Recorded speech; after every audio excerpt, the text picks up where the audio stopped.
कवितेचं नाव आहे वर्तमान काळ जगताना, सध्याचा काळ जगताना.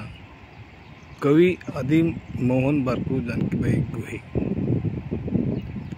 वर्तमान काळ जगताना, सध्याचा काळ जगताना, भविष्याकडे बघताना, भूतकाळाकडे बघताना.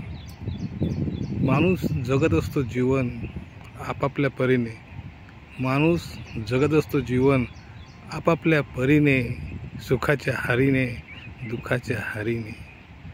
वर्तमान काळात जगताना माणूस भविष्याचा विचार करतो. वर्तमान काळात जगताना माणसाला वेळ भेटेल, निवांत भेटेल तेव्हा तो भविष्यात जातो. भविष्यात जाताना तो खूप खोल जात असतो. तो खूप खोल जात असतो, एवढं की आईच्या पोटात असताना एकटाच असतो. पोटामध्ये बागडताना लाता मारत असतो आईला पोटातल्या पोटात. ही जाणीव असते ओठातल्या ओठात. ते जीवन त्याचं असतं एकट्याचं. तेव्हा तो एकटा असतो आईच्या पोटात. जन्म घेतो नंतर होतो तो फक्त आईवडिलांचा, कुटुंबाचा. आणि तो हळूहळू वाढू लागतो निसर्गाने नियमानुसार तो जीवन जगत असतो. नियमानुसार तो जीवन जगत असतो. खूप काळ जगतो. खूप काही घडामोडी होतात आणि माणूस जगता भविष्याकडे पाहत असतो. प्रत्येक माणसाचे भविष्य काय असते कुणास ठाऊक, काय माहिती, तरी पण तो भविष्यामध्ये रमत असतो.